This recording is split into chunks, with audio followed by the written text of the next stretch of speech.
اللہ اللہ اللہ اللہ اللہ اللہ اللہ۔ ایک بہت بڑے شخص گزرے ہیں، حضرت مولانا مبارک، نام یاد رکھو، کون؟ حضرت مولانا مبارک۔ وہ اللہ کے ولی تھے، حافظ تھے، قاری تھے، ایک چھوٹے موٹے عالم تھے۔ وہ کسی بہت بڑا کوئی مطلب مالک تھا، مالک اس کا انار کا باغ، بولو باغ کس کا تھا؟ انار کا باغ تھا۔ تو انہوں نے ان کو، حضرت مولانا مبارک کو نوکری پہ رکھا انار کے باغ میں۔ 10 سال انہوں نے انار کے باغ میں مزدوری کی۔ کتنے سال؟ ساتھ میں بولو، کتنے سال؟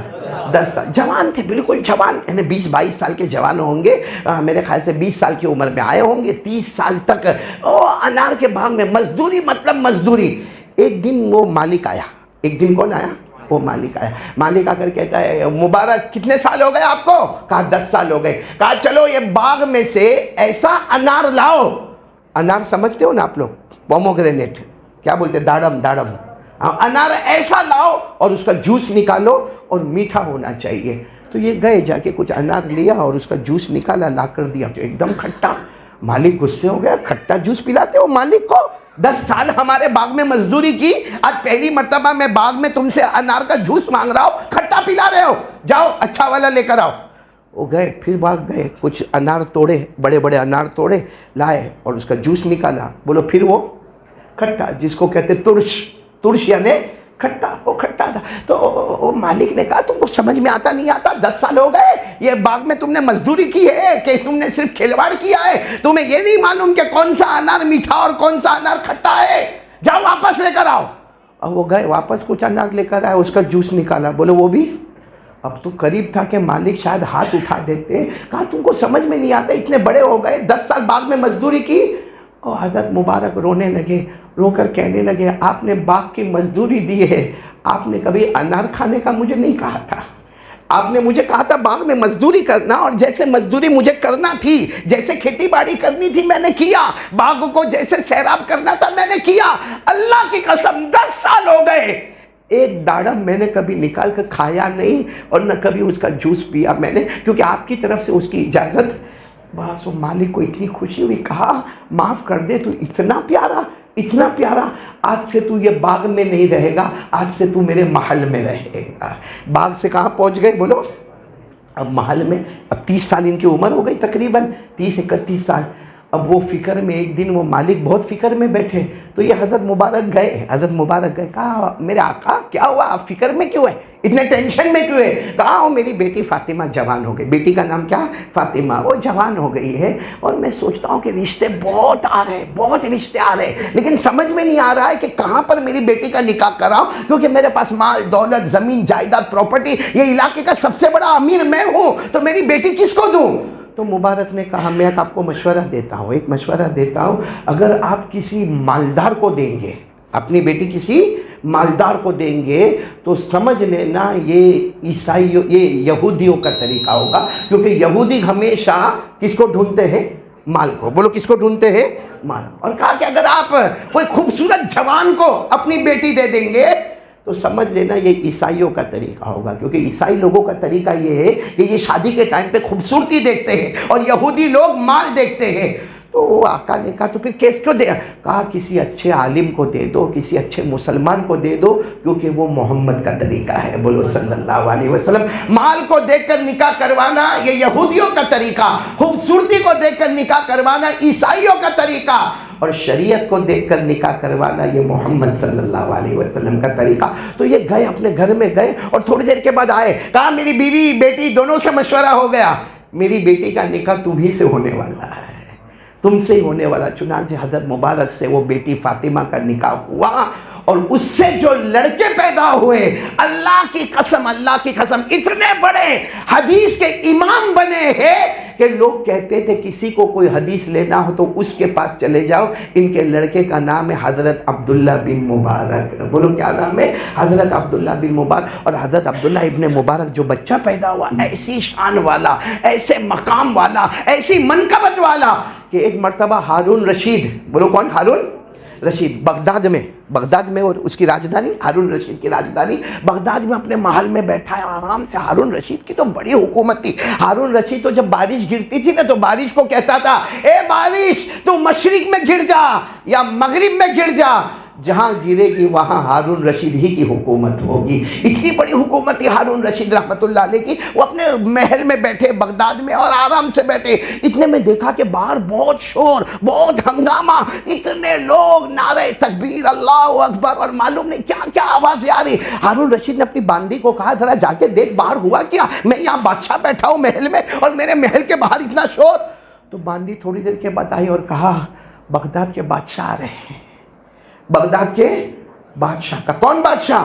کہا عبداللہ ابن مبارک آ رہے ہیں. وہی وہ مبارک کے بیٹے کون؟ حضرت عبداللہ ابن مبارک آ رہے ہیں اور حدیث کے امام ہیں, تفسیر کے امام ہیں, فقہ کے امام ہیں. چہرے کے اوپر خوبصورتی, رعب اور دبدبہ اور جلال اور جمال سب بھرا ہوا ہے, کمال ہی کمال والے. وہ باندی نے کہا میں نے ایک نظر دیکھی میرا بدن پانی پانی ہو گیا. تو ہارون رشید بڑے غصے میں ہوئے اور کہنے لگے وہ بغداد کے بادشاہ آ رہے, بغداد کا بادشاہ میں ہوں, بغداد کا بادشاہ میں ہوں, میرے لیے لوگ استقبال کرتے ہیں. وہ باندی نے کہا لوگ آپ کے سامنے آتے جاتے آپ کے ڈر کی وجہ سے, ان کے سامنے جو آتے ہیں وہ عشق محمد کی وجہ سے ہے. بہت فرق ہے. اصل بادشاہ تو وہ ہے, اصل بادشاہ. معلوم کیا ہوا؟ ہارون رشید خود اٹھے اور جا کر ہدایہ لے کر عبداللہ ابن مبارک کے پاس پہنچے اور کہا سمجھ گیا میں نقلی بادشاہ ہوں, اصلی بادشاہ تو اللہ نے تجھے بنایا. تو عبداللہ ابن مبارک نے کیا جواب دیا؟ کہا ہارون رشید بادشاہ میرا کوئی کمال نہیں, کمال میرے ابا کے حلال روٹی کھانے کا ہے. تو حلال روٹی اگر کوئی کھاتا ہے تو اس کی نسل میں اچھے اچھے حدیث کے امام پیدا ہوتے ہیں. خواب میں جناب نبی کریم صلی اللہ علیہ وسلم کا دیدار ہوتا. یہ جو ہم نے کپڑا پہنا نا, کپڑا پہنا, ہم میں سے کسی کا کپڑا 2000 کا ہوگا, کسی کا 200 کا بھی ہوگا, کسی کا 500 کا بھی ہوگا.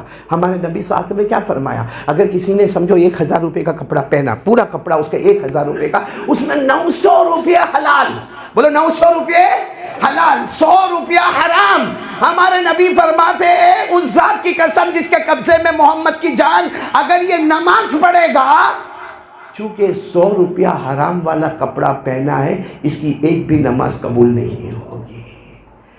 اور ہمارے نبی صاحب نے کیا فرمایا؟ کچھ ہے جو یوں ہاتھ اٹھا کر اللہ معاف کر دے, اللہ معاف کر دے, اللہ معاف کر دے, اس کا رونا دھونا.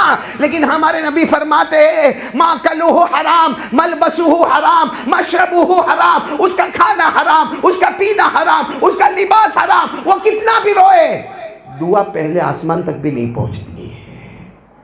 اس لیے میرے پیاروں بہت ہمیں سوچنا ہے. آج سے ہم ارادہ کر لیں. اور دیکھو حلال تھوڑی دیر شروع میں تکلیف دے گا مگر پھر برکت ہی برکتوں کے ڈھیر لگا دے گا. حرام شروع میں بہت آئے گا, پھر بعد میں عجب عجب بیماریوں میں مبتلا کر دے گا. جسم کی بیماری, روح کی بیماری, اللہ میری اور آپ کی حفاظت فرمائے. تو بولو کون کون تیار ہے بھائی؟ یہ پہلی بات ہو گئی, پہلی بات ہو گئی نا. ہاں, جس میں اور بھی بہت ساری باتیں, لیکن اتنی بات کافی ہے کہ بھائی آج سے ہم روزی کیسی کمائیں گے؟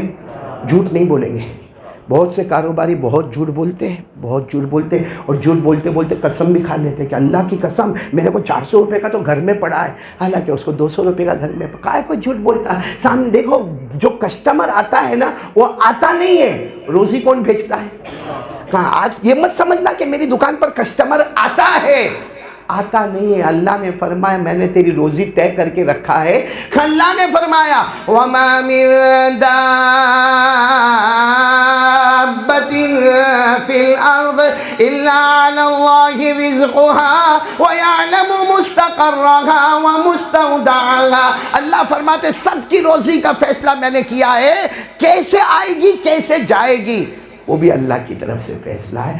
اس لیے کسٹمر آئے کہہ دو بھائی اتنا ہے, پروڑتا ہے تو لے لے, نہیں تو کوئی بات نہیں. تو میرے پیاروں اس میں شروع میں ہو سکتا ہے کہ کچھ کسٹمر چلے جائیں گے, لیکن پھر کسٹمر آنا.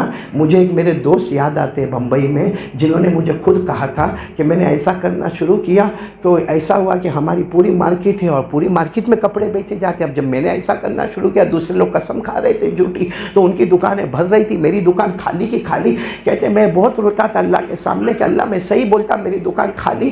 کہتے وہ مجھے میرے دوست نے کہا ایک دن میں نے خواب میں جناب نبی کریم صلی علیہ وسلم کو دیکھا، نبی نے فرمایا آج سے وہ تیری دکان نہیں، وہ میری دکان ہو چکی ہے۔ آج ان کا یہ حال ہے کہ کہتے ہیں کہ ساری دکان والوں کا مال صبح 8 بجے لگتا ہے، شام تک پریشان، میرا 2 گھنٹے میں سارا مال بیچ دیا جاتا ہے۔ میرے پیارو، حلال حلال بولو کریں گے انشاءاللہ۔ نمبر 2